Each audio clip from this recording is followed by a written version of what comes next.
We meet again in Hands-on My Video with Teacher Farah. So today we're going to do exercise on addition. Please open book Hands on Math B2 and open page 17.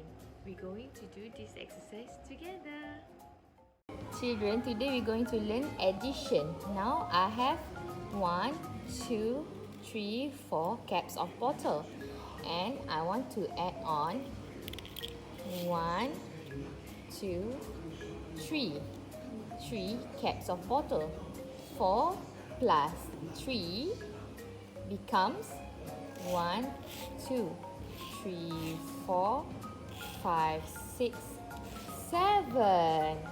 Okay, let's see another example. Now I have 1, 2, 3, 4, 5, 6, 7, 8, 9, 10 caps of bottle.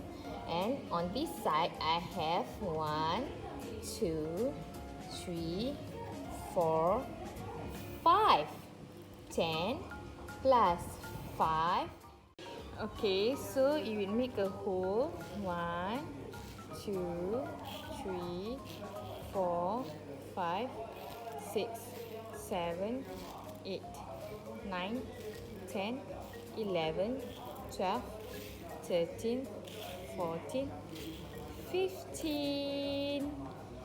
Okay, so another example is I have 1, 2, 3, 4 caps of bottle, and on this side I have 1, 2. So the total of the caps of bottle is 4 plus 2 becomes 1, 2, 3, 4, 5, 6. So now I want you to do your homework. Good luck, children.